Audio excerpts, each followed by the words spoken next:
मित्रांनो सूरजचे दाजी आहेत आपल्या समोर. दाजी नमस्कार. नमस्कार. काय सांगाल, काय आनंद वाटला काल बिग बॉसच्या सेट वरती तुम्ही सर्वजण गेलेला आणि एक प्रकारे सूरजला भेटणं झालं, ते किती महत्वाचं होतं, काय सांगाल?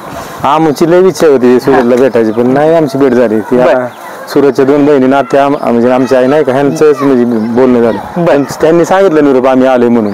त्यांनी विचारलं ना आतमध्ये की आता कोण कोण आले.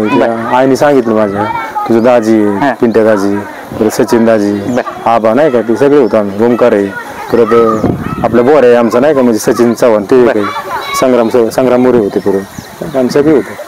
शेवटचा आठवडा आहे तरी काय म्हणजे काय मनामध्ये काय चाललंय आणि कशा पद्धतीने ताकद लावायची चालली सूरजला? आम्ही तर नाही का पब्लिकला मला हेच सांगणार की सूरजला भरपूर वोटिंग करा आणि आपल्याकडे ट्रॉफी येऊन द्या बारामती नाही का.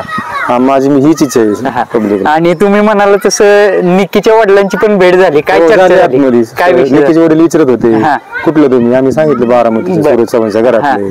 अच्छा का म्हणले हो. मी त्यांना विचारलं सर तुम्ही, ते म्हणले मी निक्कीचे वडील आहे नाही. मग मी म्हणलं बोळाकलं म्हणजे चेहरा म्हणते त्यांना. निक्कीचे वडील भेटले, परत आपले अंकिता ताई आहेत ना, त्यांचे सुद्धा वडील, दोन बहिणी आल्या होत्या.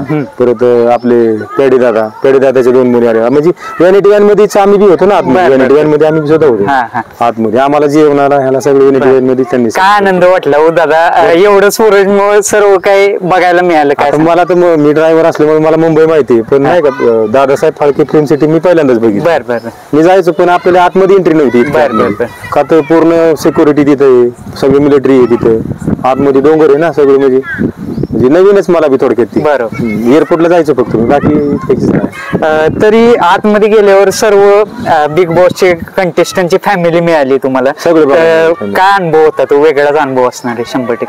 ते वेगळाच अनुभव म्हणजे एक 4 गोष्टी चांगल्या ऐकायला मिळतात. सूरज बाबत काय त्यांची चर्चा झाली? सूरज बाबत त्यांना कळतंय ना, सूरजचं बाहेरचं जे पब्लिक जी करते त्यांना कळतंय विनर सूरजच आहे, त्यांच्या ध्यानात येतंय. बरोबर. आणि निक्कीच्या वडिलांना काय स्वभावाबद्दल विचारलं का निक्कीच्या? म्हणजे काय झालं, पाऊस चालू होता ना मुंबईमध्ये, कंटिन्यू पाऊस चालू होता, त्यामुळे फक्त तेवढंच बोलणं. पाऊस आला की व्हॅनिटी व्हॅन मध्ये बसून, बाहेर अशी जास्त फिरून देत नव्हती, व्हॅन मध्येच बसायला लागायचं जास्त करून बसमध्ये. तरी आनंद आहे, भरपूर आनंद आहे. सूरज आतमध्ये आता 1 आठवडा राहिलाय फक्त बस. आणि आत्याने सगळं सांगितलंय त्याला की बाळा चांगलं खेळ, पब्लिकचा फुल सपोर्ट करा, फक्त चांगलं खेळ.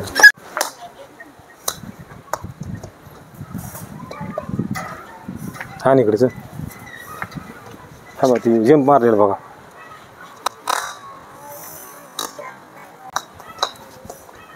जोरात शिकवलंय की? जबर शिकवलं.